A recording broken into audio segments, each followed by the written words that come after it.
If now is good, we're going to move on to Elmer's stream on music composing for game audio, interactive media. Thanks for the insight, Darshan. It was really nice to know about sound design and all that stuff.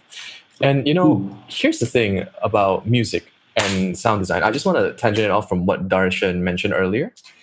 Um, it's something that's a little bit unique because whenever we have sound design and we have music, we need to make sure that the music is in a neutral role where it doesn't clash too much with the sound design, if that makes any sense.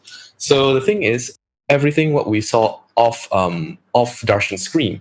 So I see a dungeon. I see him battling, and I see him like moving around with the characters, and there are battle phases, there are idle phases, there are text. I didn't see any text, but I'm assuming there will be tutorials and all that.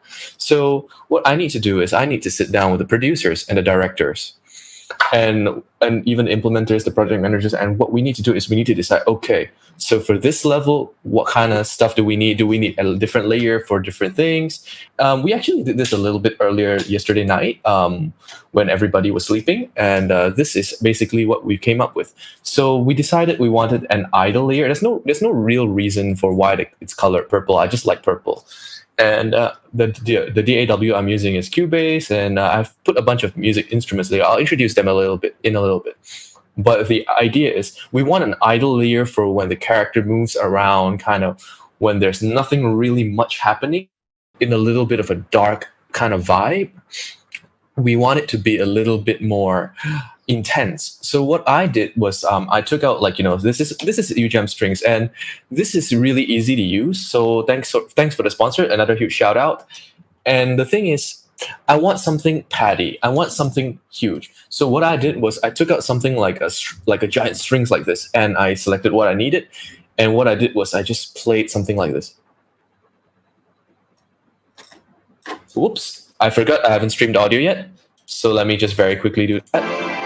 Great. So I brought up the big strings, selected the patch that I needed, and I started to I need something a little bit more towards the minor key. I needed a little bit more darker. So what I did was I did something like this.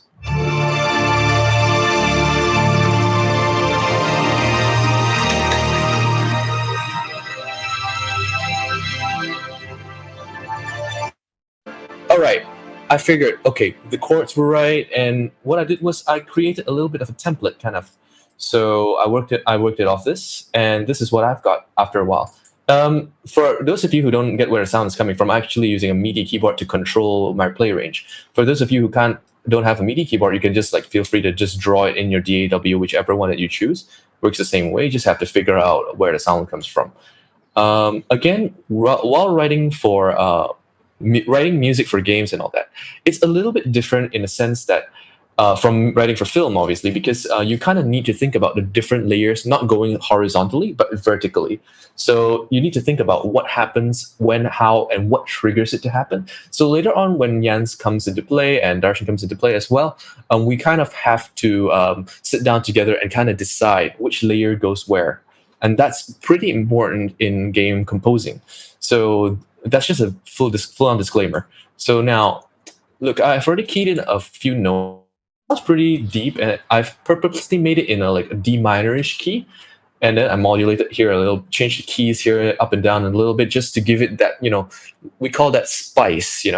Sometimes when we eat food, we kind of want that little bit of sriracha or some sort of sambal belacan into it. That's what we're looking for. So this is what mine sounds like now with the strings.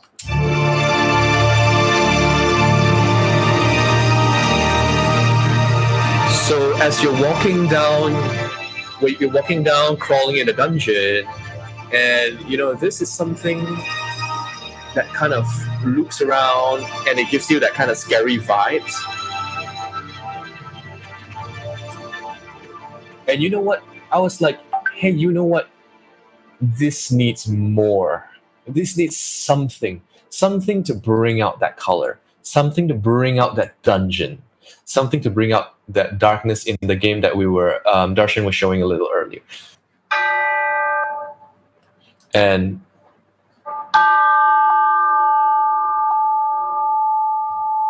you know what? I could add a little bit more reverb just to make it ring a lot more, you know?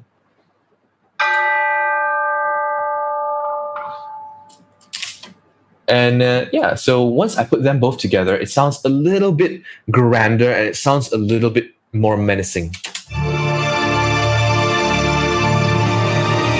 And then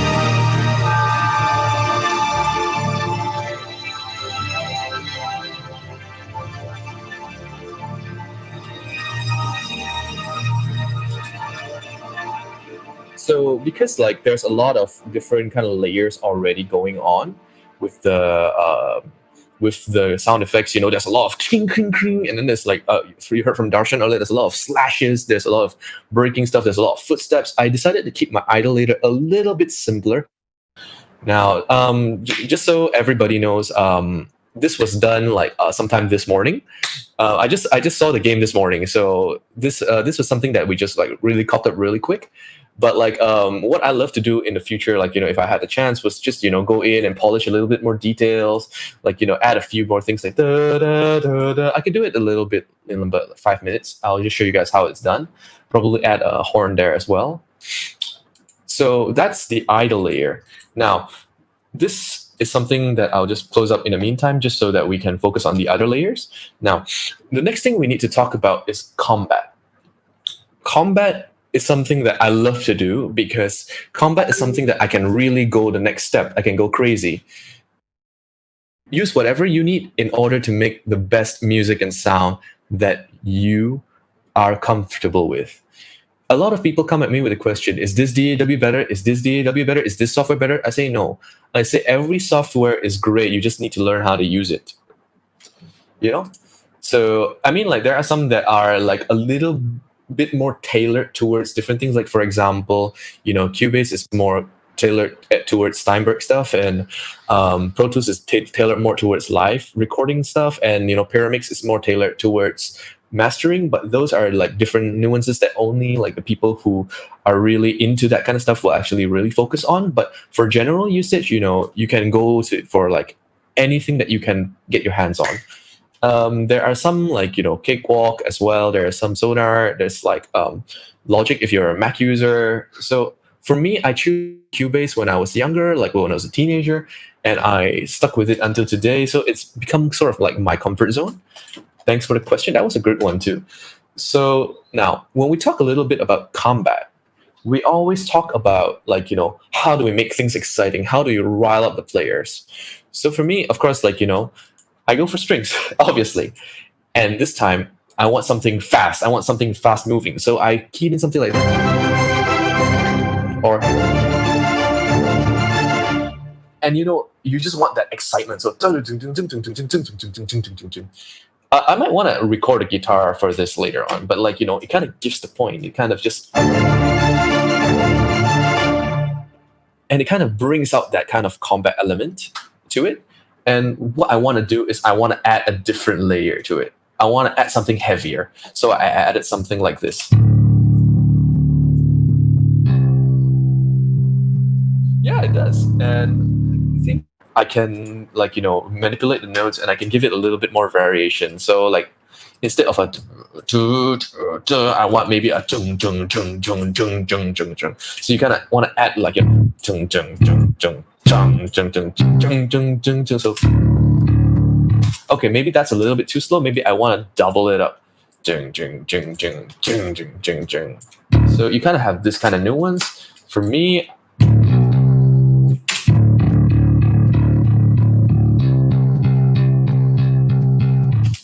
yep, but like for simplicity's sake, I'll just keep it to the simple one.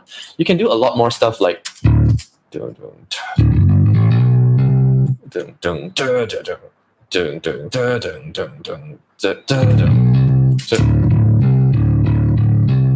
you can go all the way, you can go crazy, man.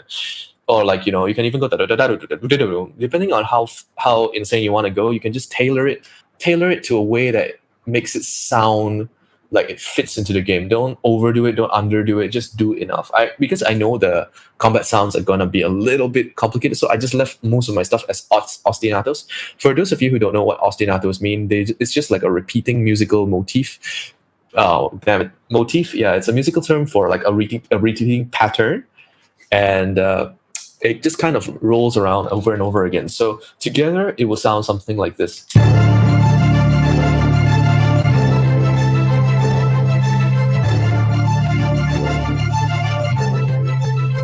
And you don't want to repeat that many times.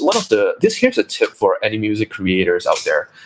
If you want to create something interesting, look for a symmetrical break line and change and put some variations on it. So what I like to do is I like to change something every 2 bars, 4 bars, or 8 bars. So in this case, I change it in 8 bars. So if you listen to bar 6, 7, and then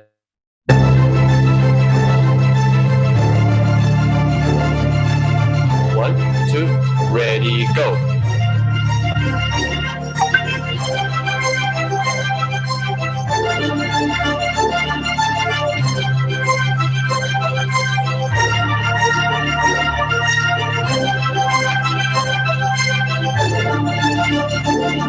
And that kind of brings out the excitement. And later on, it loops on. I'll teach you guys how to loop in a few minutes.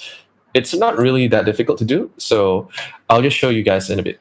So now, what we want to do is we want to have different layers as well. Because what is a fight without percussions?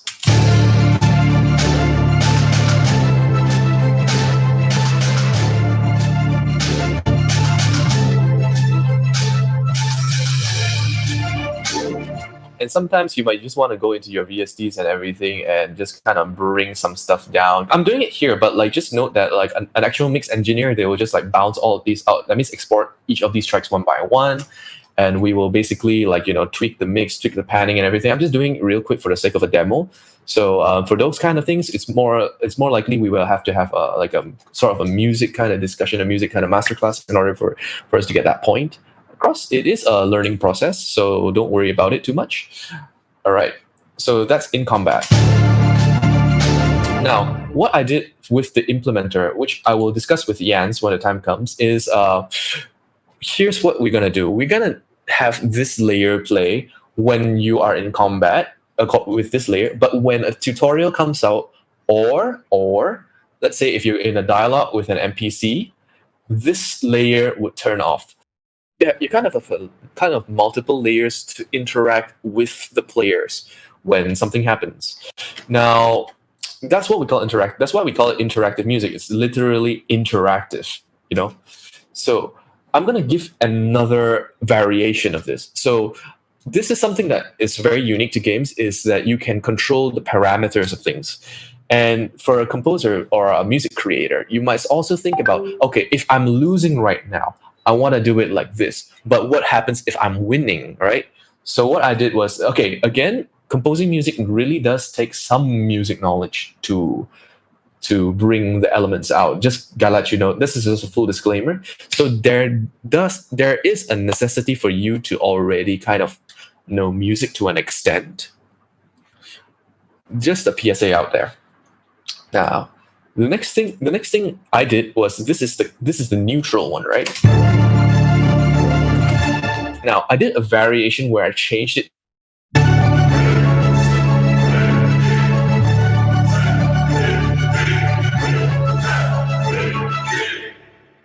Again, strings. Again, this is the virtual bass. It's pretty heavy, so I kind of like it. But I feel like, it could be a little bit more distorted. And a little bit, actually, you know what? I like hard, so don't get that wrong. I can bring it to metal a bit, so it sounds a little bit harsher.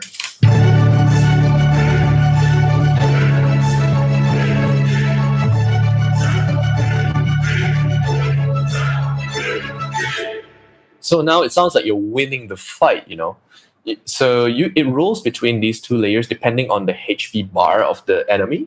So that's something that we need to think about. And once you're in combat, it sounds full as well. And notice that I also added a chanting as well, a chanting sound to show that you're winning.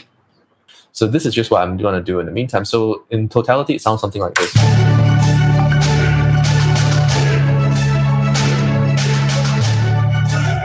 Something simple, blends well with the ambience. There's a few more layers that I prefer to add, like horns and all that. But like for demonstration's sake, I'll just keep the music very simple for today, and just so it's easier to digest. Right now, what I want to do is I want to make sure that this thing loops. So sometimes when you compose stuff, when you edit stuff, that sometimes the tails aren't clean. What I usually do is I just take this and I double it up, and this thing and what the audio implementer can just take moments from like certain parts of here and here. You got to specify it to them. With that being said, Jens, do you mind if I ask you a question right now? Absolutely, go ahead. So I have these four layers right here for music. Mm-hmm. How would you like me to split it up? Would you like me to split it up with one idle track, one neutral, one combat winning, and one in combat? Or would you like me to have the idle, of course, separated, and combine these two tracks, neutral and combat, and combine these two tracks? Which one do you prefer me to? I'll export it out for you. So obviously I need the idle layer separate. But of course, in this case, because the in combat track, your percussion, we actually want to duck that. We want to fade that out when like any VO or dialogue and stuff happens. In order to do that in middleware, in the implementation software, I do need it separate. So if you could bounce me out like the idle is one track, combat neutral, one, combat winning, and in combat is like 4 separate tracks, that'd be great. Sounds great. So this is so again, while I'm exporting this, I'm just gonna export this real quick. Yes, so you got to match your bit rate, you got to match your sound rate. If you know like the FPS of the game, well, for any reference videos that the dev gives you for spotting purposes, make sure that's all matched. So like, because you don't want to cause any artifacts if it's like, oh, trying to downsample from 48 to 44.1 all the time, it will just use up some RAM in your system which you can save. Yep. So with that being said, right, like we kept the music really generally quite simple so that we can do a little bit of a demonstration for today. On a normal day, usually we want to make the thing more bombastic, more orchestrated, especially for this kind of game. So with that being said, let me just very quickly export this for Jans, and can everyone just jump onto Jans' stream? And if there's any question regarding music, I'll answer them during the Q&A section.